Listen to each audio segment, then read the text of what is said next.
gitu. Ibu cuma mengetuk hati kamu orang Pemda. Jangan sampai saya Zalim mengambil banget Anda tindakan. ya, Pak Chandra ya, luar biasa. Saya Pak yakin hati nurani kamu nggak setuju Chandra. Bahagia ya Bu Ani, bahagia ya, mukanya ya, bahagia sekali ya. Bahagia. Pak Denny mana? Bahagia ya Pak ya? Senang ya? Berhasil ya? Misinya berhasil.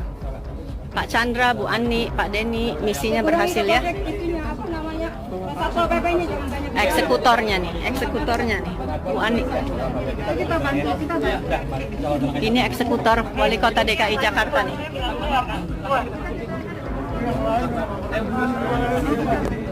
Kan gini, kita agreement udah. Segera keluar. Kasih kesempatan. Yang tidak berkepentingan segera keluar, ini minta jasa dari Kapolsek. Tuh.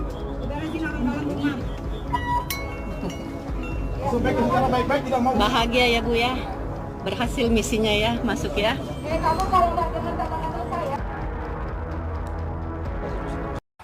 Yang waras tidak boleh mengalah terhadap mereka para pencoleng-pencoleng agama yang menjadikan agama sebagai alat politik.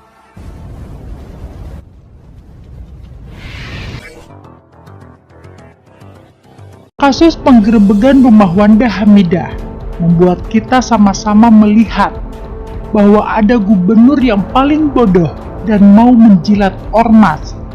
Bahkan ada yang mengatakan jika dia disuruh makan makanan apapun, dia pun melakukannya demi kepemimpinan dan demi ambisi pribadinya. Buat saya ini adalah sebuah kezoliman yang ditontonkan oleh Tuhan lewat kebodohannya dalam mengurus kota ini. Janggal sekali melihat tiba-tiba Wanda Hamidah dianggap tidak bisa menunjukkan sertifikat rumah yang sah di akhir masa kepemimpinan Anies Baswedan. Padahal kalau mau dilihat secara sejarah, sudah kita paham bersama-sama bahwa bukan 1-2 tahun ini atau 5 tahun ini Wanda Hamidah tinggal di rumah itu. Wanda Hamidah mengatakan bahwa rumah yang ia tempati adalah rumah kakeknya yang artinya sudah dimiliki turun-temurun. Sejak zaman penjajahan Belanda, tanah yang dimiliki dan ditempati oleh keluarga Wanda Hamidah artinya sudah sah milik mereka, bukan? Karena saya tahu di setiap daerah pasti ada pencatatan ulang beberapa periode untuk memastikan keaslian sertifikat dan kepemilikan. Namun mendadak Satpol PP DKI Jakarta datang muncul dan kuncluk-kuncluk tiba-tiba menyuruh Wanda Hamidah minggat dari tanah kakeknya. Secara hukum hal ini ada kejanggalannya dan lawyer bernama Ricky Finando membongkarnya. Kejanggalan pertama adalah kenapa Pemprov DKI Jakarta maupun pemerintah kota Jakarta Pusat tidak berani mengatakan bahwa mereka sudah memeriksa data dan dalam database mereka tidak pernah mengeluarkan izin membangun bangunan untuk bangunan yang berdiri di atas lahan yang ada di tanah Wanda Hamidah, sehingga rumah yang berdiri ilegal karena tanpa IMB. Karena ini menjadi dasar pikir dan dasar dari bertindaknya Satpol PP mengenai rumah Wanda Hamidah yang dianggap ilegal.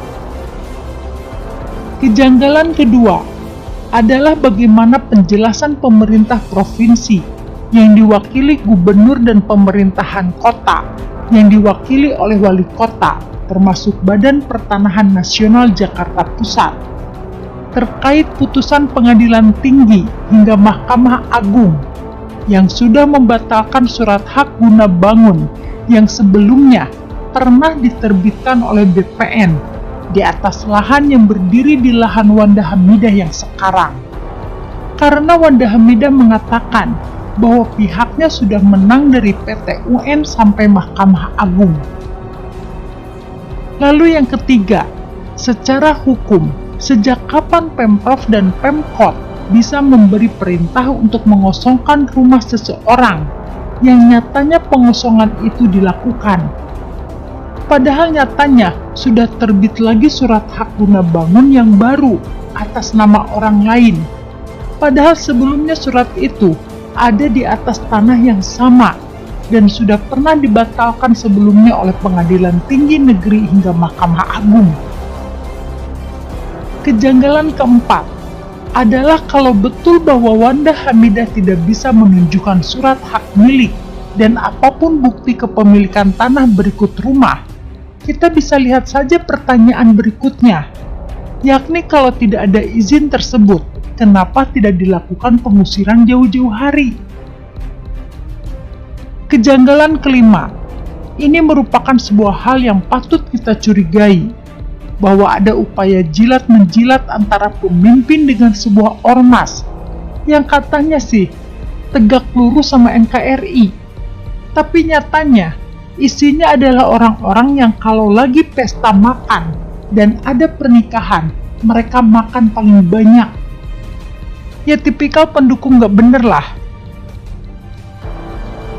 Kita lihat saja di Instagram story-nya Wanda Hamidah.